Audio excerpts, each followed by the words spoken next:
We're going to continue with the 7th chapter of Over Sea Under Stone.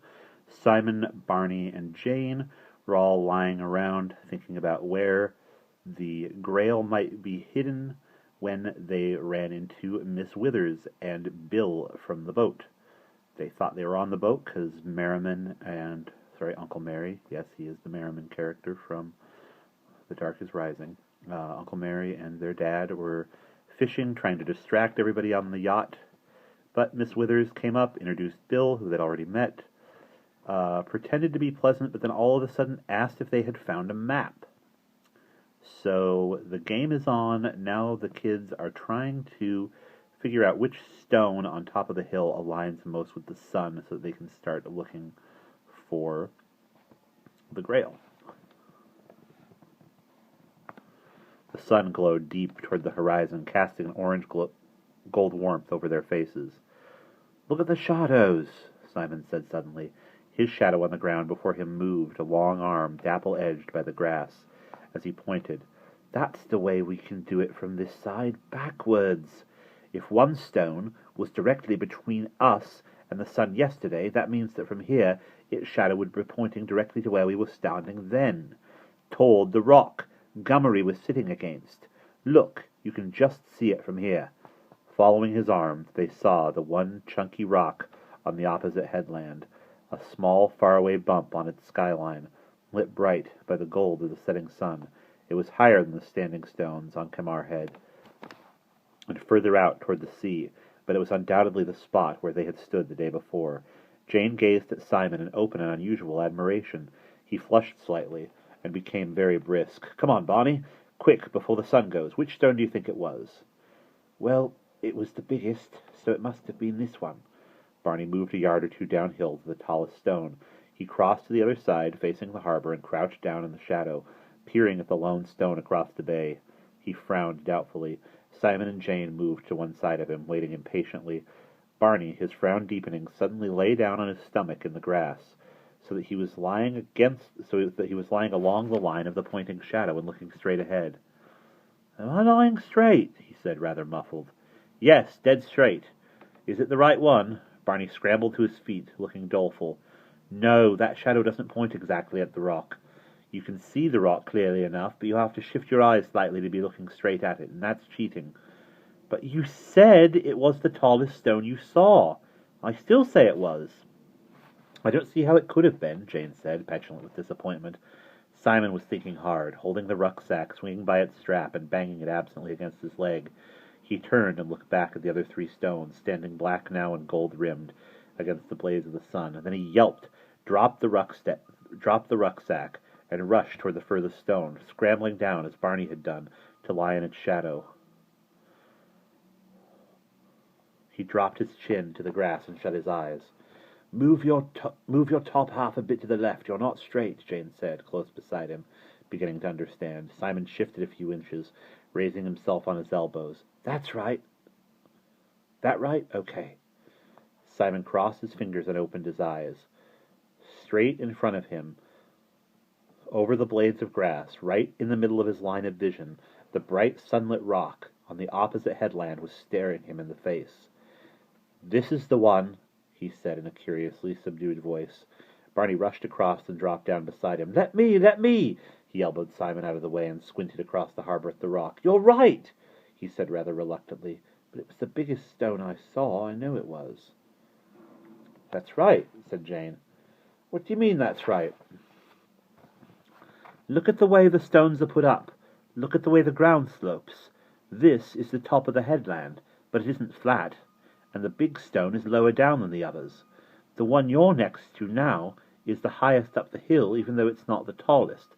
So where you saw its outline against the sky yesterday, it looked as if it were the tallest." "Gosh," said Barney, "I never thought of that."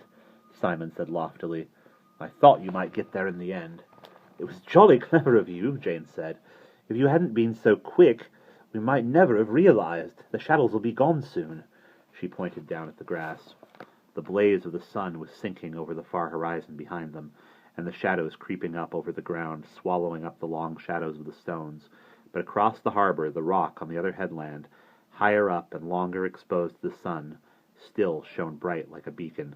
Barney whooped with delight. "We've got it! We've got it!" He thwacked one hand against the hard, warm rock of the standing stone and whirled round in a circle. "We're on the first step! Isn't it fabulous?" "Only the first step, though," Simon said, but pleasure was bubbling within him as well. They all three felt suddenly enormously energetic. "But we've started. We know where to look for the next clue now. We go from here." Barney ran his hand over the surface of the standing stone again. "From this one." "But where?" Simon said, determined to be realistic. "And how?" "We shall just have to look at the map again. It's bound to tell us. Really, the first clue was marked plain as plain. How to get from the other headland over to the stone here. If only we'd known how to understand it." Barney ran across to where Simon had dropped his rucksack, flipped the straps open, and fumbled inside, bringing out the grubby brown roll of the manuscript from its case. "Look," he said, sitting down with a bump and spreading it out on the grass before him. "Here's where the stone's marked." "Bring it farther up," Simon said, looking over his shoulder. "The sun's still on the grass a bit higher up, and you need the brightest lamp you can to get a look at it. Anyway, it'll be warmer." Barney clambered obligingly up the slope, past the massive gray foot of the last and tallest standing stone, to where the grass was still a brighter green in the last golden light of the sun. Simon and Jane followed him, standing on either side, so that their own shadows should not darken the faint, indistinct scrawl on the curling parchment. They bent down, intent, staring at the crude, quick outline that was the Cornishman's picture, made 900 years before, of the standing stones. Miss Withers' voice said from behind them, "So you have found a map after all." A great wave of horror enveloped Barney, and he froze, hunched over the manuscript. Simon and Jane wheeled round in alarm. Miss Withers stood close behind them, higher up the slope. Her outline was dark and menacing against the sunset sky, and they could not see her face. The boy Bill appeared silently behind her and stood at her elbow. The sight of them both poised there filled Jane with panic, and she suddenly felt frightened at the silence and emptiness of the headland. Barney's finger unconsciously curled into his palm, and the edge of the manuscript, released, sprang back into a closed roll. The faint crackle of its movement sounded like a gunshot in the silence. "Oh, don't put it away," Miss Withers said clearly. "I want to have a look." She took a step forward, stretching out her hand, and in terror of the flat, expressionless voice, Jane cried out suddenly, "Simon!" As the dark figure loomed swiftly toward him from the hill, Simon felt himself wake up. Quicker than his own thought, he swung round, dipped swiftly, and snatched up the manuscript from Barney's knee. And then he was gone, half slithering, half running down the slanting side of Kemar Head toward the village. "Bill, quickly!" Miss Withers snapped.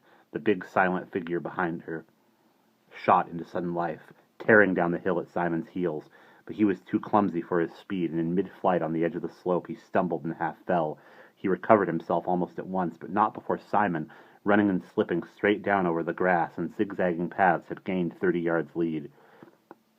"He won't catch him," Jane said, her voice wavering with excitement, feeling a broad smile of relief spreading over her stiff cheeks. "Run it, Simon!" Barney shrilled down the hill, scrambling to his feet. Miss Withers came toward them, and they drew back from the sight of her face, twisted with rage into something frightening and unfamiliar, no longer attractive, no longer even young. She snarled at them. "You stupid children, tampering with things you don't understand." She swung away from them and made off down the slope in the same direction that Simon had taken. In a long, quick stride, they watched her angry, erect back cross and recross the slope on the zigzag path until she disappeared over the edge of the headland. "Come on," Barney said. "We've got to find Gummery. Simon's going to need help." And we will pause there.